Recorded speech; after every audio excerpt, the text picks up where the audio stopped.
Hello, everyone. Hello, hello, hello. We're super excited about our show on today, talking about narcissism. If you've seen our promotional, you know that today is the day that we talk about this thing called narcissism. I'm going to give you all a couple of minutes or seconds to join in with me while my guest and I share um, this particular post so others can come in and join in the conversation. If you would just give us one moment. We will do that and get right back with you. We believe that this is going to be a very powerful show, and it's going to give some people insight into what they're really dealing with. Um, I think we're going to get some real revelation. Some of us have been trying to figure out what's going on in our relationships with certain people, and today we're going to pinpoint exactly what is the issue. What is the issue?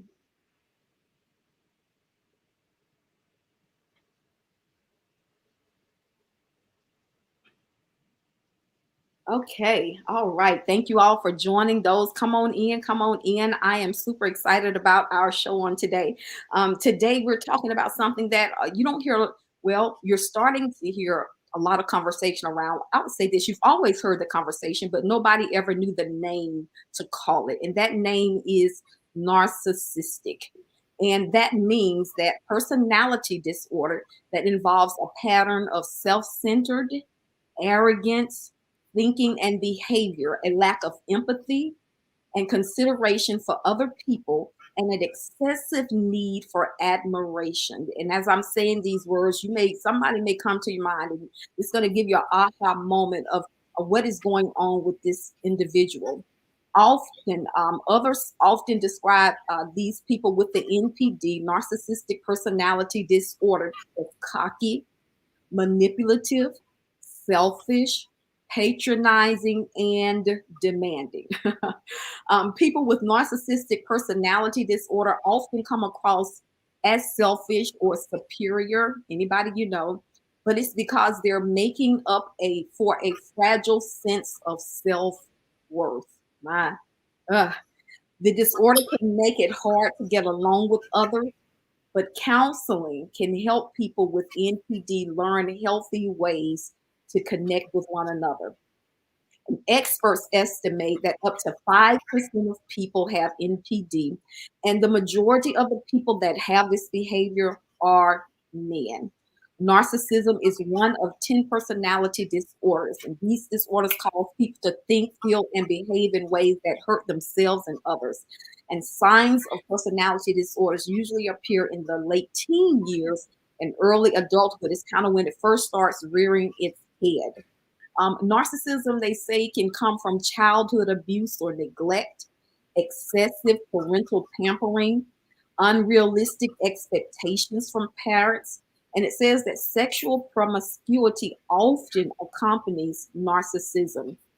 Again, childhood trauma, such as physical, sexual, and verbal abuse, early relationship with parents, friends, and relatives that don't seem to go well, hypersensitivity, oh my God, personality and temperament. And these are the signs of narcissism. I'm so excited to have my guest here today, Louise Anne. Louise is in the UK. And so right now where Louise is 5 p.m. Can you believe that if you're in the United States, you're my time zone, it's 11 a.m. But where Louise is, it is 5 a.m. And I'm so glad to have her on today to talk to us and give us insight about what is narcissism so we can understand. Many of us may be in relationships with people who have this disorder and we don't have a clue. We're trying to figure out, like, I know I didn't do that. I know I'm not crazy. I know, and I just know something is not right. And we're going to help you on today to identify what is going on in that relationship. Louise, welcome to the Josilyn Drake Show. Thank you so much for taking the time to speak with us. Can you tell us a little bit about yourself? Well, firstly, thank you for having me. It's an absolute pleasure to get to speak to you. And I hope that anything that we talk about today, if anybody does have any insecurities or do have any questions, that they do know that they can reach out, they can speak to me if anybody has anything else that they want to, if they feel uncertain of. then please reach out, because there are so many people that just keep questioning things. And it's like, you don't have to do this alone. You don't have to suffer alone, and you don't have to question your own sanity. You know, there are so many people out there that can help, and the conversation is being built up about this. So I have 34 years experience of narcissistic abuse. So I was born to a narcissistic father. And when I was discarded in my teenage years, because when a narcissist no longer has the ability to control or manipulate their victim, they will very often discard them, which means that they will cut contact and just treat you like you're nothing, you know. So no matter what the emotional state of the victim is, it's kind of like they're thrown out the trash. They have no use for you.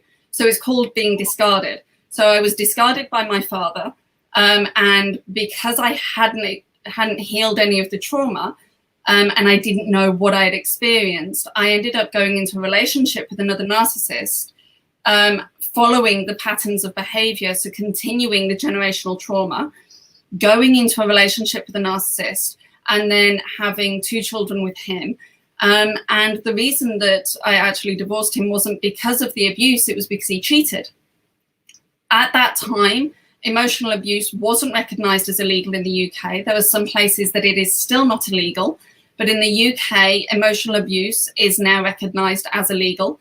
And so that the laws changed and it's progressed here, which means that the conversation is being brought to light that domestic abuse is so much more than physical abuse. It can be sexual coercion, financial abuse, economic abuse, spiritual abuse, emotional abuse, mental abuse, and you can be tortured within a relationship, and it goes far beyond the physical abuse. So I experienced that in my marriage, and when I divorced him, he went out to try and destroy me and tear me down, and I then had to build myself up because I had 2 children to look after. And for years, I did so much work on myself and sorting out my mental health. And then my daughter started repeating phrases to me that I'd said about my father. Why doesn't daddy love me? If I do this, then daddy will love me. And then I found out that he was giving them the silent treatment and gaslighting them, which are forms of abuse that create mental instabilities. And so she was doubting herself and questioning herself. And I realized that this is something that I have to learn how to deal with. I have to stop the generational trauma, and I have to learn all of the tools so that I can teach them to my daughters, so that they don't continue to believe that this kind of behavior and this kind of experience is acceptable. They need to know that this isn't what life is meant to be like. And this isn't what love is. And then I became, so now I help women who have experienced domestic abuse to heal the traumas, so that they can go on and they can free themselves from the limiting beliefs and all of the negative self-talk that they've been left with after the relationship ends. Audio, you're on mute. Yeah, I wanted to make sure I wasn't interfering with noise. That's extremely powerful. You know, I heard it said that we will marry our fathers. Oh my, it says we will marry our fathers if we don't heal ourselves, if we don't heal what happened in the house. And sometimes daddy wasn't even in the house. It's just what daddy not being in the house made me feel like about myself, you know, not being loved and so on, and feeling rejection and abandonment. If we don't heal those issues before we partner up and yoke up with somebody, we find ourselves marrying daddy, still trying to get somebody to love us. Don't leave me. Don't reject me. Don't abandon me. And I think what we're sharing today is going to set some women free who are already in it, and also some women to keep them from going in it. One thing you said very important. You said that if they can no longer control you, they will discard you and act like you're nothing and you never existed. Can you speak to that? I thought that was extremely powerful. Yeah. So there are basically 2 ways that a narcissistic relationship ends. So one of them will end it. So either the victim will become too strong and too empowered that they no longer tolerate the abuse and they end the relationship and they move forward and they don't go back. Or the abuser when the victim when they are no longer getting their needs met from the victim. So if the victim, because they can be their arrogance is unbelievable. So if they feel like their victim is no longer playing the part that they needed to play, if their victim is no longer desirable enough or sexy enough, or if their victim has become too weak that they are no longer feeling like they have control over them, their victim becomes too easy to control, too easy to manipulate, then they get bored with them and they will discard them and they will find a new victim. So very often you find that they will cheat, because they will set up the next victim while still in their relationship, so that there isn't a break, so that they have always got somebody to feed from. So they're kind of like a leech. They need their next victim. So when they've drained you, when you have nothing left to give, when you are emotionally beaten down, when you are physically incapable of looking after yourself, when you used to be beautiful and vibrant, and now you're struggling to wash your hair because you just feel so bad about yourself, then they want a new victim. They want somebody that's going to make them feel good about themselves again. So they will go for a new victim that is more attractive and somebody that they can play on and somebody that they can manipulate against. They get a new victim and they line them up. And so the old one becomes discarded because they no longer have a use for them. They no longer have a need for them. Mute. You're on mute. Thank you for that. I wanted to do this show because, number one, I wondered if those who have this tendency know that it is what it is. So I wanted to kind of educate and shed light on the personality disorder. What are you doing? Your control, your superiority, and those things to help you understand. And then hoping that maybe the individuals, whoever they may be, may say, that sounds like me. That life is always about you, never about anybody else. And you're always got to be the one that's celebrated. And everybody has to, if they're not cheering you on, you have no clue on how to cheer others on and how to be supportive of other people. Life is literally all about you. And so I wanted to bring this to the forefront in hopes that people would see it, who may be experiencing this, and it's part of their characteristic. They would say, that's me. And I don't want to be that kind of person and seek help. Number two, I did the show because there are women who are in these types of relationships who don't have a clue. They're trying to figure out, like, I know I'm doing the best that I can. I know I am a great person, but nothing I seem to do is good enough.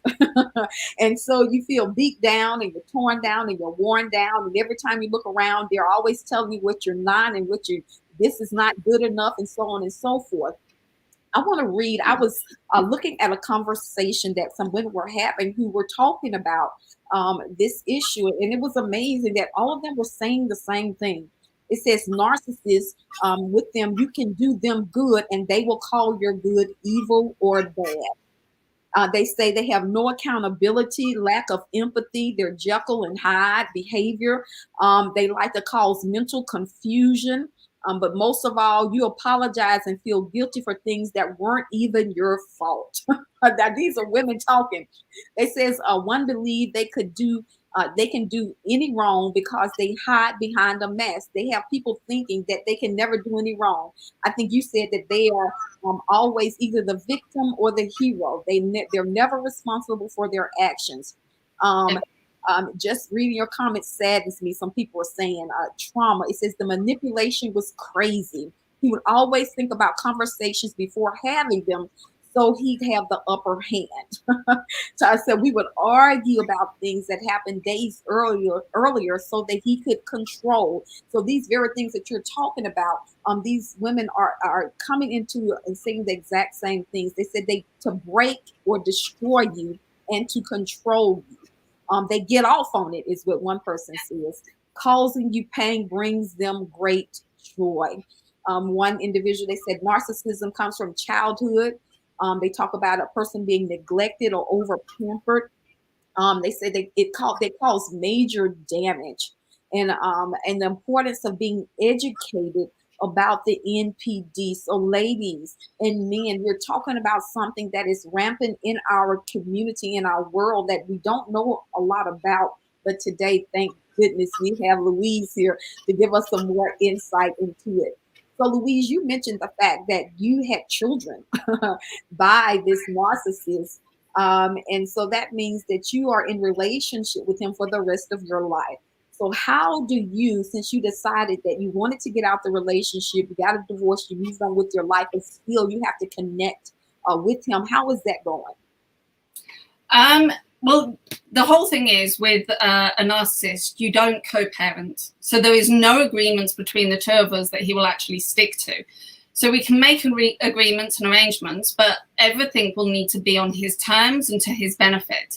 The girls, so we have 2 daughters, and they will be manipulated, and they will be, they are nothing more than a tool for him.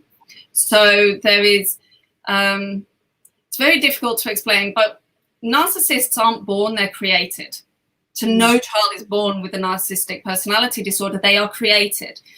At some point through childhood, when they are growing up, they get such a deficit of love, so they disconnect. It's kind of like they can't experience love, empathy, compassion, all of the emotions that make us human, all of the beautiful emotions that help us connect with others, and they have a disconnect where they're not able to process these emotions. So when it comes to having a relationship, they can pretend. They're very good at pretending, but they're not actually able to experience them. So they will pretend, they will wear a mask, a facade, and pretend that they have these emotions in order to create connections with people that they can then feed off, because they don't have this emotional state themselves. They kind of want to experience it third party. They want to feel your emotions because they're unable to feel it themselves. They are unable to love themselves, and so they create a need and a desire within you. So there is something called trauma bonding, and they do something called love bombing, where they create so much kind of like a euphoric experience where you think that life couldn't be better than this. They give you everything you ever dreamed of. They'll listen to you, your hopes and your dreams, and they will promise them, and they will start dreaming along with you and creating this entire vision of a life that you could have. They make you feel like the world is going to be okay, that everything's going to be amazing because you're together. And then they will switch, and suddenly something will make them angry, and they'll start yelling at you, or they'll start putting you down, or they'll start gaslighting you and saying, no, I didn't say that. And you know they did. They've just said something. Can you repeat it to them? And I didn't say that. What are you going on about? And they make you doubt your mind. And that means that from having the love hormones released in your brain, you get the stress hormones released. And the 2 lots of hormones being released or in your brain at the same time creates a lot of confusion, a lot of, so you get a very foggy mind. You can't think clearly. You can't process arguments because your mind is filled with all of these hormones that are clashing. And it creates a huge distortion in your perception of reality. Now, the problem is that they will do this to their victims, and that is why my daughters continue to have a relationship with their father, because they have trauma bonded. So it's a form of addiction. When you have experienced that high, that emotional high, the chemical in your brain, your body will strive for it again.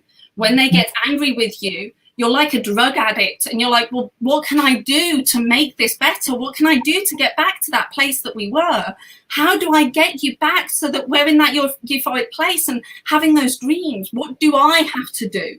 Who do I have to be to make this better again? And so you start, and it's called trauma bonding.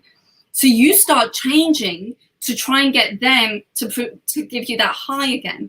And it's an addiction. And you go through this, and when they discard you and you haven't gone through the healing, you're still addicted to that feeling. You're still addicted to that euphoria. You just don't know where you can get it, which is why victims tend to go into another narcissistic relationship, and then they start to because another narcissist will give them that chemical euphoria again as they love bomb. So you go from one addiction to another, one relationship to another. When it happens in children, so that's what I experienced as a child. When my father discarded me, I had no capabilities of dealing with the turmoil that was happening. I ended up with anxiety, depression. I had body dysmorphia. I was self-harming. I became suicidal. It was my entire life. And that was, it became a complete load, because like a drug addict being forced to go cold turkey, my brain couldn't function without that. And it just tore me apart. Then when I ended up going into another relationship, at the end of my marriage, I chose to leave. So although I didn't know what was coming, and I went through the same, I ended up being medicated and I had to have therapy and everything to help me overcome that. But after the relationship ends, there is a huge amount of healing that has to be done, because your brain needs to learn to regulate itself. You are going through a withdrawal, a drug withdrawal, but it's a chemical balance in your brain that needs to regulate itself. And so when you're going through that, you have to be so compassionate with yourself, and you have to be so caring, because you wouldn't expect, you know, if there was a drug addict and they were shaking and they were having a hard time going through what they were going through, you wouldn't turn around and go, yeah, but you've left the relationship, you should just get over it now. My children are experiencing that, which is heartbreaking as a mother. But I know that they are trauma bonded, so I get a lot of people saying, why do you let them have a relationship with him? And it's like, because I know that there is a chemical imbalance. And if I pull them away, then I become the bad guy, because I am forcing them to go through withdrawal, and they're not ready for it. And they're never going to learn how to deal with a narcissist by me severing that connection. What I need to do is I need to let my children learn the skills and the tools that they need, so that they will be the ones that end the relationship. They will be the ones that will walk away, and they will not have the trauma of going through the withdrawal process, because they have managed to regulate their brain systems, and they will have all of the tools. So they're going to be in control when the relationship ends. And so they're not going to have that agony that they go through. So I think it's extremely important to realize and have compassion that if you know somebody that is in a narcissistic relationship, if they do leave that relationship, if they are struggling, if they want to go back, it is because of that addiction. It's because of that need. And it can be very heartbreaking, and it can be very confusing for those that haven't experienced it to understand, why would you go back? And that's the reason, because there is an addiction, and you need to stay away. And you need to realize that if somebody else is in that relationship, you cannot force them. You cannot push them to end that relationship if they are not ready, because you wouldn't force an addict to stop taking the drugs, because you know that cold turkey is going, you know, they're just going to go straight back as soon as they get the opportunity. They're not ready for it.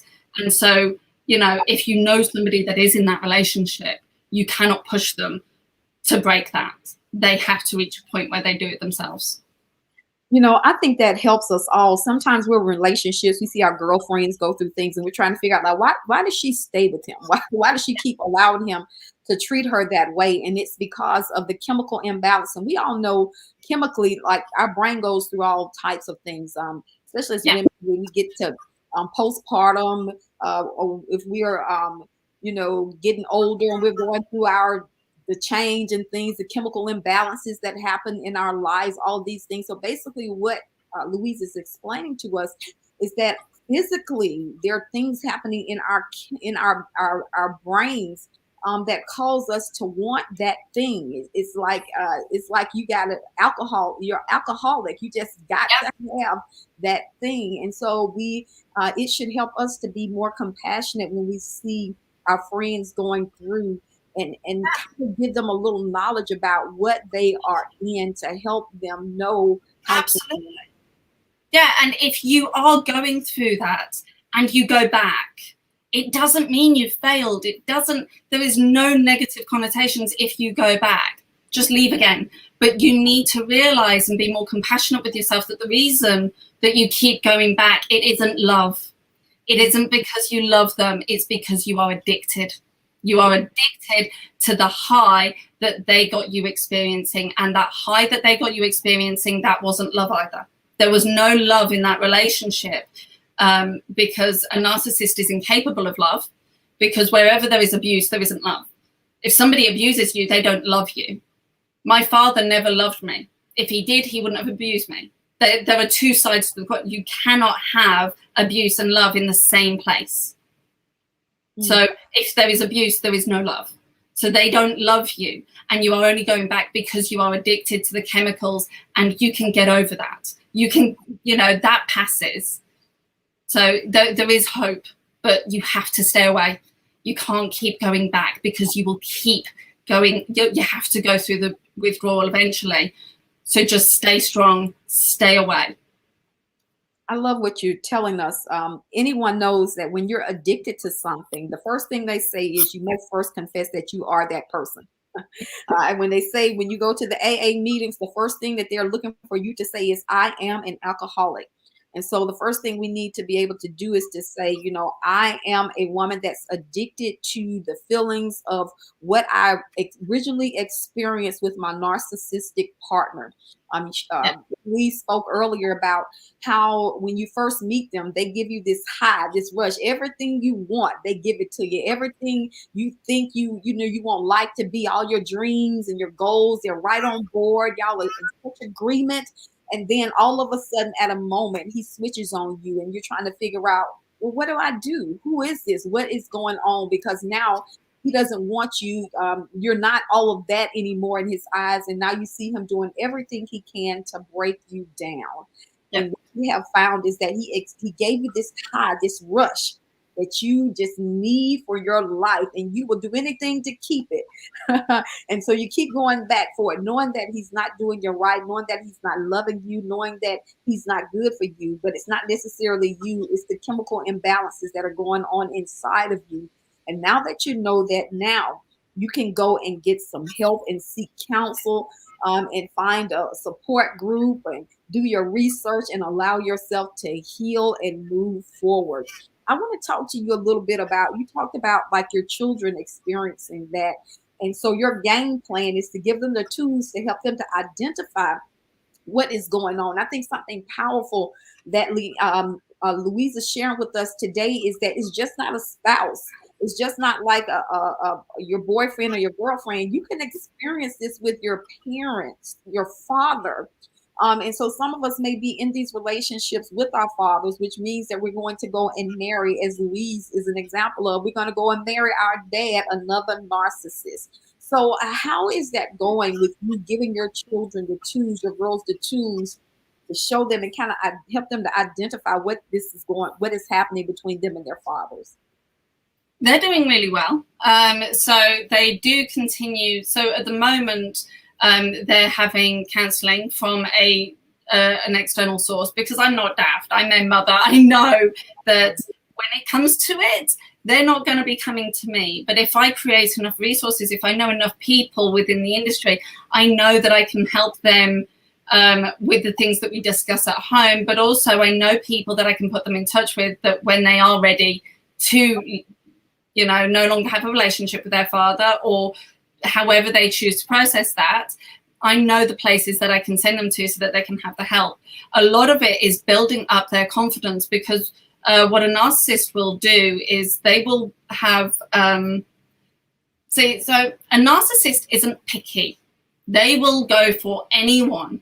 The only reason that people are like, oh, well, I always end up in a relationship with a narcissist, it's because you're allowing it. There is part of you that was allowing, that you ignored the red flags, you ignored the behavior that made you feel a bit uncomfortable at the time, the things that you knew weren't quite right at the beginning of the relationship, you ignored those.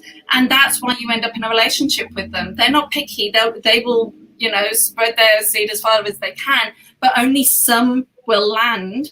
and they will only land with people that allow it. So I allowed my ex-husband to treat me a certain way. I allowed him to be controlling, to tell me who I was allowed to see. And that started very early on. So there were red flags. So there were certain signs that I could have looked out for, that I could have known, hold on, you know, I had enough warning signs and I just chose to ignore all of them.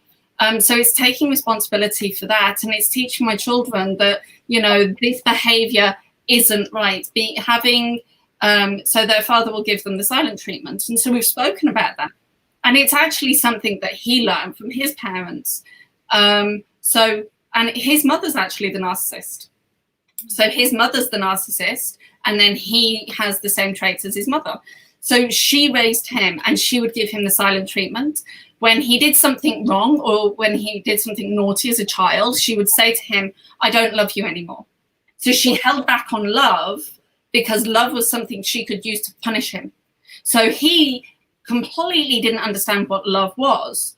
And he grew into an adult that was incapable of those experiences. He doesn't know how to love because he hasn't experienced it, because to him, love is something you get punished with. He even says to the girls, and he's like, I'm obligated to love you. So he says to his own children, I'm obligated to love you. It's not a choice, it's an obligation. And we discuss those things at home. So we give them the freedom to talk about what he says, the things that happen, the things that make them feel uncomfortable. But we're very careful that I do not say negative things about him to them. They can say negative things. I listen. They can discuss what's happening. I just give them the space to actually voice it out. And when you give somebody enough space without telling them the answers, if you give somebody enough space that they can reach the answers on their own, it's a lot more powerful. So they will talk about things, and it's kind of like they understand that, you know, he makes mistakes and blah, blah, blah. At the moment, they still crave his attention and love, but it's not the same way that it was before. Every single day we get the girls to say, we don't say, I'm proud of you to my daughters. We don't. I occasionally, if they do something, then I'll say, oh, I'm really proud of that. But most of the time, and that's a bad habit on my half, but what we say to the girls when they do something is, are you proud of yourself? And it's not like a really sly kind of like, are you proud of yourself? It's like an honest, are you proud of yourself? And then they get to say yes. And it's like, okay, say it. And they have to say, I'm proud of myself. They are getting that validation from within instead of trying to get that validation from their father. Instead of him being the source, instead of them trying to make daddy proud of them, they're proud of them.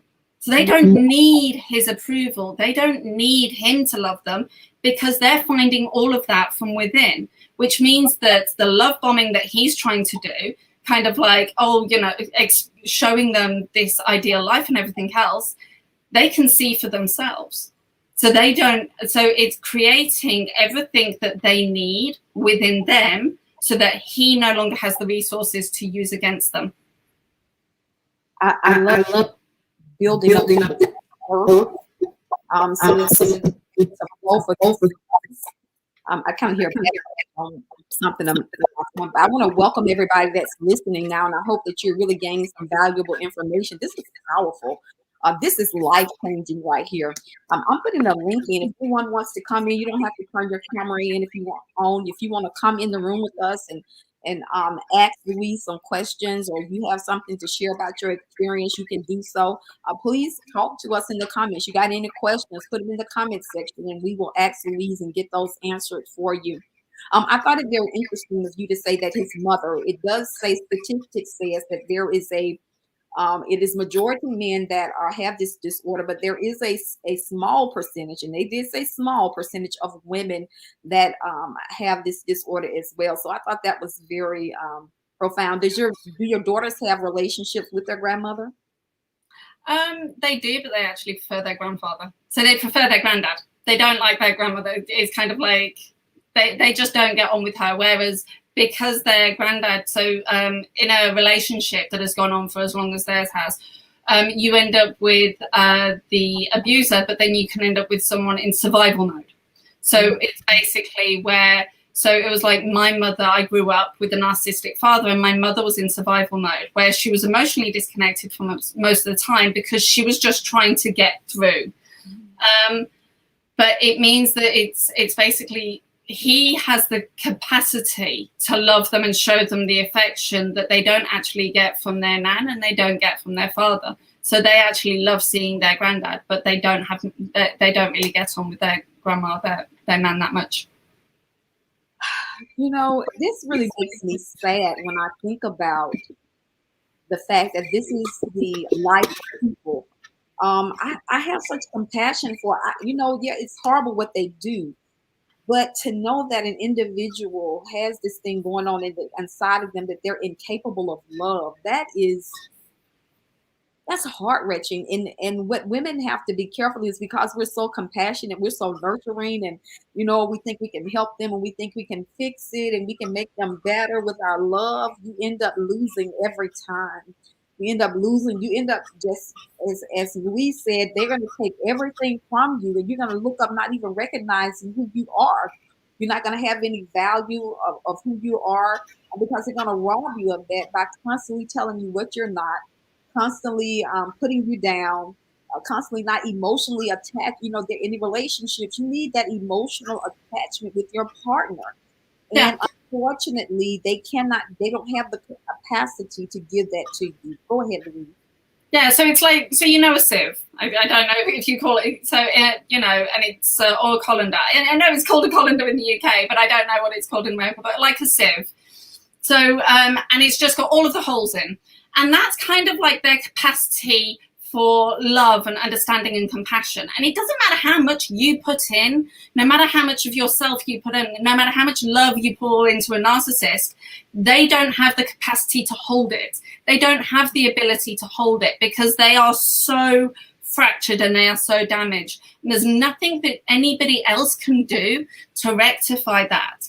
You can't fix it by pouring more into it. It's just still going to drain away. The only person that can do anything about the way that they are is the narcissist themselves. But so often, because they are unaware of anything outside of their bubble, they are so blinkered to the effects of the rest of the world, or how life could be, that they don't change because they don't see that they've done anything wrong. Their brain is still processing things that, but you're the victim, kind of like, so my ex-husband cheated on me, but I was the one in the wrong because I ended the marriage.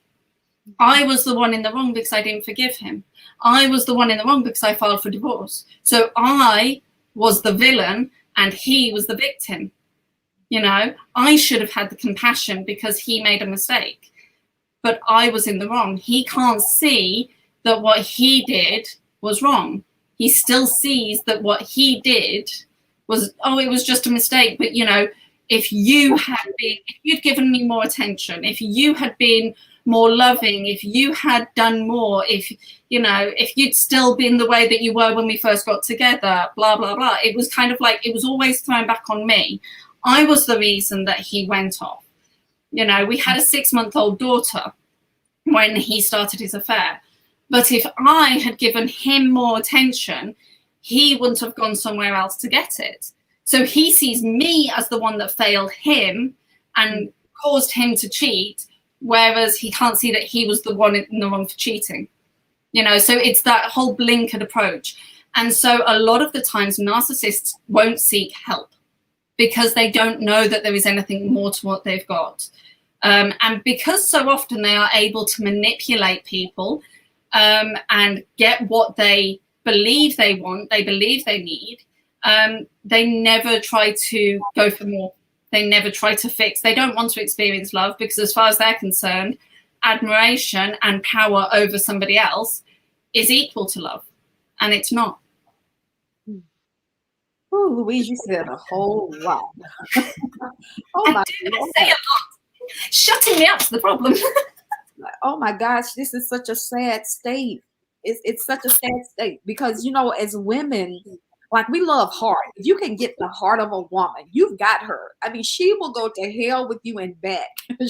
Most women will. They'll just stay there. But to know if you stay there, it's just going to deplete you of life and who you are. It's not going to give you life. And you're always going to second guess yourself. And you're always going to feel that you're not good enough. And you're always going to be, as you mentioned about your mother and you mentioned about his father being in survival mode. That's not life. That is just merely existing to stay above water because you chose to love and stay connected to somebody who could never give you love back. And in relationships, it's a two-part thing. Both people should be giving and loving. So I love what you said about how you can do something and they're in the wrong, but they can never take responsibility for their error. They're always going to turn it back on you, which is the same thing that women were saying in this conversation, that with narcissists, they're always right. No one else is ever right but them. They always make excuses, and then they go out in public and portray themselves to be one thing, and people would never know that he was a horrible monster. The thing is, a narcissist will be like, I'm sorry, but I'm sorry, but you did this. I'm sorry you feel that way, but and it's because they say but, it completely discredits the apology, because all they're doing is telling you how you're in the wrong. So I know that I cheated and I'm sorry, but if you'd given me more attention, I wouldn't have. So that whole apology is completely discredited because they will say but. So they undo it. So it's kind of like you will get a very hollow apology. I'm sorry you feel that way. Well, they're not apologizing for the way what they've done. They're apologizing for the way that you've taken it, which isn't an apology. It's like, and then it's kind of like, if you don't accept the apology, you're crazy, or that they'll start gaslighting you and start manipulating the situation. So you can't argue with a narcissist. There is a quote that having an argument with a narcissist is like playing chess with a pigeon. They're just going, no matter how well you play, they're just going to shit on the board and pretend they won anyway. It's kind of like they are just going to pretend that they are everything, that they have got this whole situation, that no matter what, they are the winner. And that's what happens with a narcissist. Yeah, they're always to win. Always, it's all about always about winning. And you can't have a relationship with one person always winning. They have to be just considerate about you and your life and your goals as you are about theirs. And I thought what was so sad was their inability to know that what you do is hurting someone and to even care. Like, they don't even care about the fact that what they've said, what they've done towards you is an issue. Like, your heart is the last thing that's on their mind. Yeah. You're just a tool. And so they can't understand how it would impact you, because they don't understand what it is like to love or to give love or to kind of like, so they don't even know what you're giving them. They can't comprehend what they're receiving from you or what you're giving them. So they don't actually comprehend. It's kind of like, so they don't realize the pain of having your heart broken or ripped out, because they don't work that way. So they don't understand what they're taking from you. They're just taking it. So let me encourage somebody who feels like you've given everything that you can and it's still not enough. Can you just stop? Can you just stop? Can you just take a moment back and look at this thing and really be truthful? There's a quote I put out on yesterday that a ugly lie is better than the beautiful truth that we tell ourselves. Can you just stop and take the time to tell yourself the truth that I have connected myself to someone who will never have the capabilities, the capacity to really love me? I'm not hard to love. I am lovable. I am lovable. I am good enough to be loved. Unfortunately, I have connected myself to this person who knows nothing about what that is. And I know that I have given this over and over and over again, and still it wasn't enough. And it makes you feel sometimes like you're not enough. So we have a lot of women and men who may be in this situation who just go around feeling like nothing I do is going to be enough. Yet you still try. Yet you still try to make up the difference. And they're never trying to make up the difference for you because all they see is their world. It is all about them. Can Yeah. you take some time to assess where you are and be truthful about what's going on in your life, and from there make the necessary decisions to get better and to move forward? Remember that if you choose to leave this individual, there is a chemical, there's a connection that you created with this person that it's going to be very hard, but it is doable. It is, you can do it. We are giving you the tools today to recognize what is going on in your world when you've been trying to figure out, like, I know I'm not crazy. And now you know what it is. And now you know the tools that you have to move forward, and to know that it's not going to be an easy thing, but I can do it with the right support. Continue to get knowledge and wisdom. Louise has extended herself. Louise Anne, all you have to do is go on Facebook and messenger her, and she can get you the help she needs, or tell you her courses or her price range of counseling and coaching or whatever that is, so you can get set free.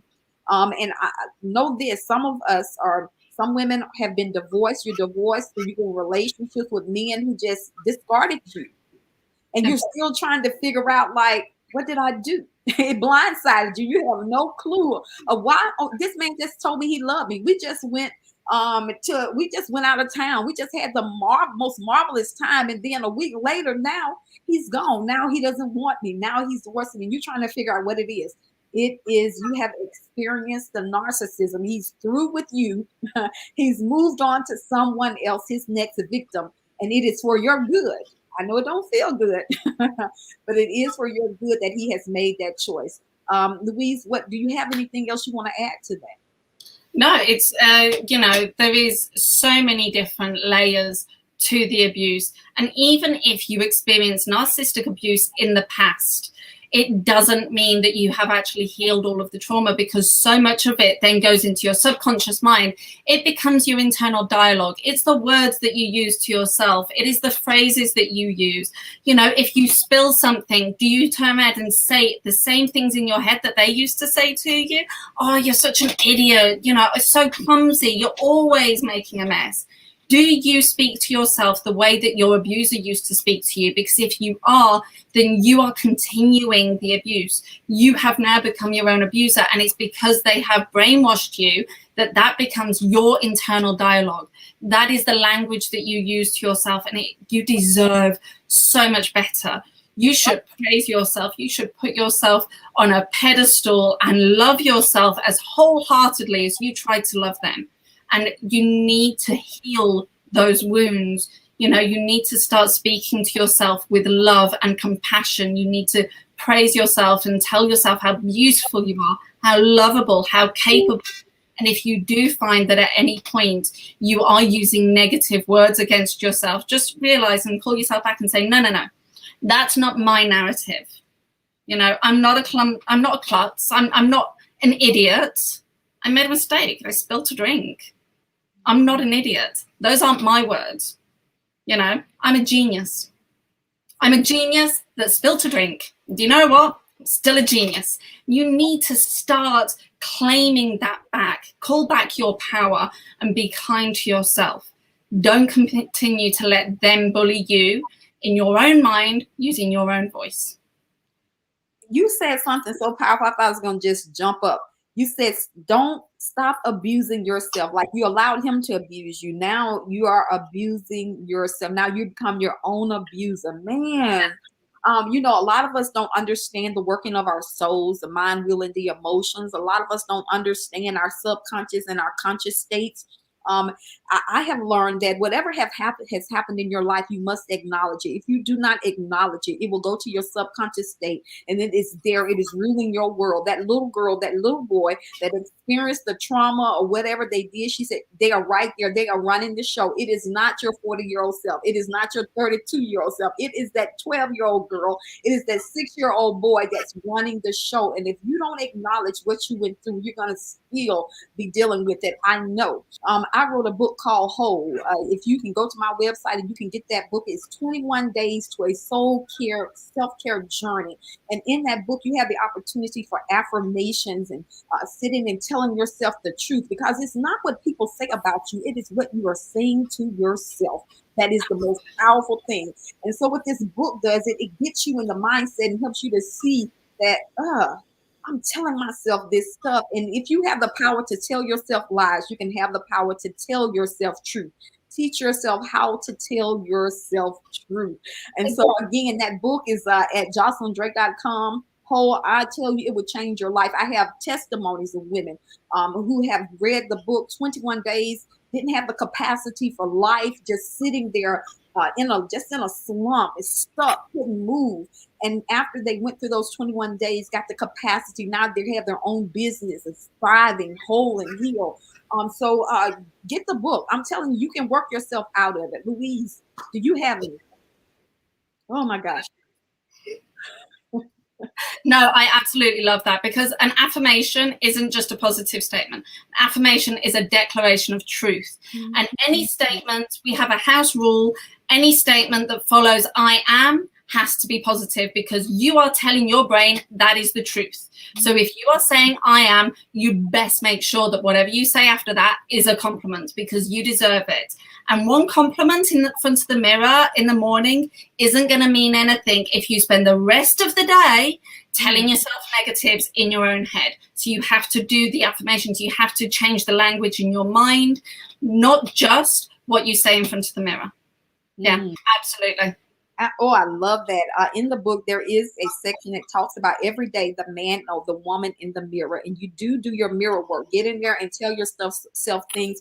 But you also journal, which is so important for us, to journal out our thoughts. Whatever come up, write that thing down, get it out of you, acknowledge it. You know, you can say, you know, you feel like I'm the worst, I'm a failure, I'm this, I'm that, I'm horrible. And these really, honestly, are voices of your past, voices of people who have spoken things to you, voices of teachers who told you you would never do this and accomplish that, voices of your parents. And you just got to get rid of the voices and embrace your real voice. That's what authenticity is, when you can begin to really speak and declare the truth about who you are. You got me excited on today, Louise. I love this.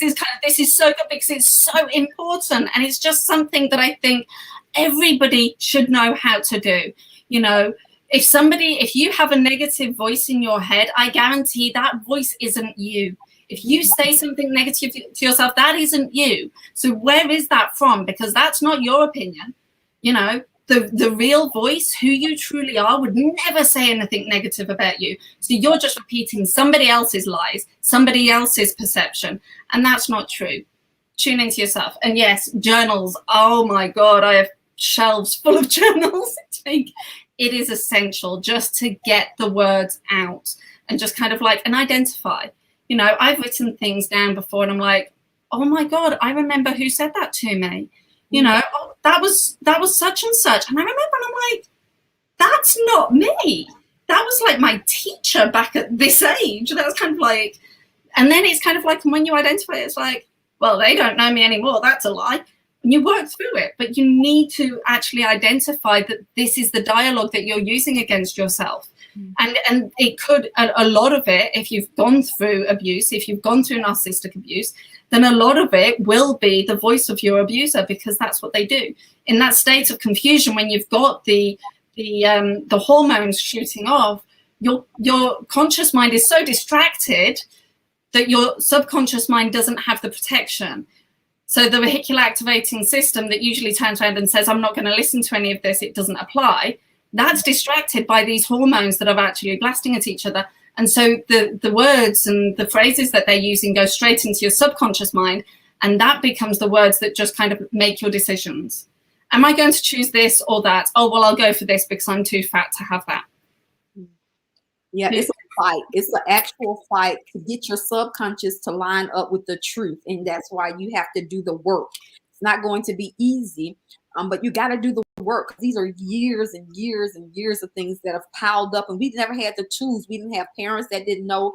Some of them intentional and unintentional Our parents were saying things, not knowing that what it was doing to our souls, Yeah. not knowing that it was harming us and not really benefiting us. They didn't know any other way to discipline us. They didn't know any other way to get us to stop and listen. And so they would say things and that would damage us. It's known that a child clocks out of life at the age of 5. Most children clock out at the age of 5 because they just feel like I can never meet up the measure. So we have to be very careful how we discipline our own children. I love what you're saying about, I don't speak negative about their father, although I know truth. I let them come to the truth for themselves. And so I thank you for just all these powerful tools that you have given us on how to navigate traumatic places in our lives. It has been so powerful and enlightening. And beyond what anything I love is the fact that you're an example that you can come out of that thing well, that you can thrive, that you can live, that you can be whole again in the midst of all the chaos and all the stuff that from your daddy. Girls love, it's a special bond between a father and a daughter. And to know that it wasn't the relationship, the normal, it wasn't the standard relationship that you're supposed to have, but there was something that was missing. And so now you got to try to figure it out, and you're still looking for daddy, and you connect with somebody that you find out that's just like daddy. But the thing is, it's like now, because I've healed, because I've got to a point, I have an incredible relationship with a man that is so unbelievably supportive. And it's strange that, my daughter who said, and she was like, oh, daddy said that he is obligated to love us. She said this morning to my partner, and she said, well, the only place we get unconditional love is from the only place you get unconditional love is from the one that gave birth to you and the one that chooses to marry her. And so she was referring to me and her stepdad. So she sees that she gets that love from me and her stepdad. She sees what a man can be, a loving, supportive partner. And so it's that identifying that, yes, a narcissistic abuse happened in my past, but healing that means that I've moved on to a point where I have a loving relationship. I have incredible relationships with my daughters. I have a successful business that I feel incredible about, and I get to do what I love. And all of this is capable because I did the healing. So simply because you have experienced abuse at some point in your life, it doesn't dictate your future. You can achieve whatever you desire, and you deserve it. But you just have to do the healing work, and you just have to realize your worth in order to go for it. It doesn't matter if somebody tries to give you the most beautiful gift in the world. If you don't feel like you deserve it, you're still going to reject it. So you need to realize that you deserve it. I know I deserve the life that I've got. I didn't always know that. Oh, I love what you say, because there's a saying that you draw into your life what you feel about who you are, what's going on the inside of you. So if you've drawn in those type of people, you can draw them out by healing yourself.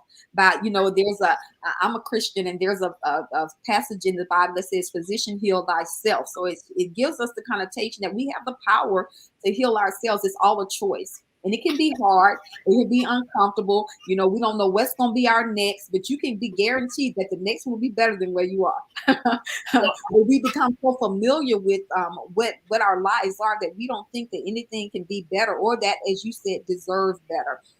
But we as human beings are meant to be loved. We are meant to be loved.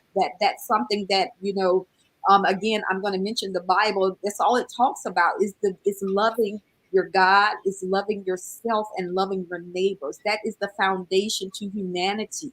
And so every relationship that we're in should be stemming from a place of love. And if we find ourselves not in those places, it's because somewhere in our past, someone taught us that we weren't capable, or we did not deserve love. And we have to go back to those places and identify them and pull down the lies and embrace the truth that, yes, I am lovable. I am lovable, and I will be loved. And the first place you can start with is you choosing to love yourself. You choosing to love yourself.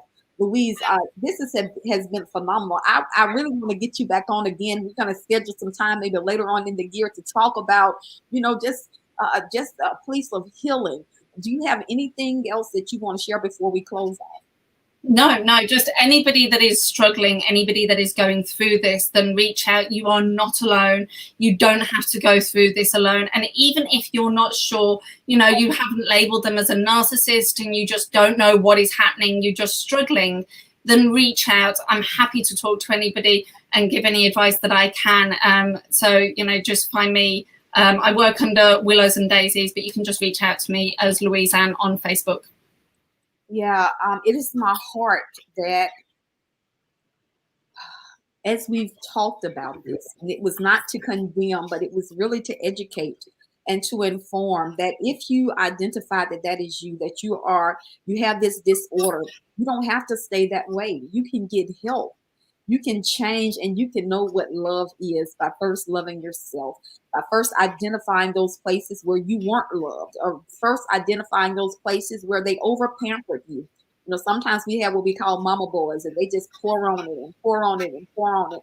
And all these kids think that life is about them. So you go from one end to the next spectrum, and you realize that that's how you were raised to think about life, just about me. If you see those things, you don't have to stay that way. Nobody's condemning you. You're not condemned to be this way all the rest of your life. There is healing for you, just as there is healing for the person that experienced the abuse. And so we want to encourage you to reach out to somebody, to do some research. You don't have to be ashamed of it. Get somebody that you don't know. You can get Louise. She's way in the UK. If you're in America, she doesn't know you from anybody. You can call her and she can help you and get you the resources that are needed and necessary to get you back on track and to get you whole. Louise, thank you again so much. Before we close out, do you have anything else? If not, we're going to call it a day. No, I think that's everything. You know, thank you so much for having me and giving me this opportunity to speak to your audience. Thank you, Louise. I really, really appreciate it. Thank you all for tuning in. I hope something we said has really helped you.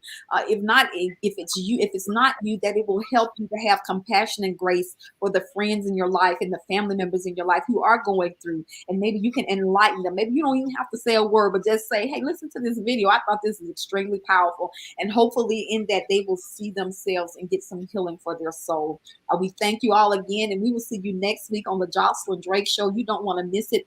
We will have with us Deborah Winans, and she's going to come in and talk to us about life, how it alters us sometimes, but it is not over. It is going to be powerful just as it was on today. We will see you next week on the Josilyn Drake Show at 11 a.m. Central Time. Have a magnificent day. Bye-bye.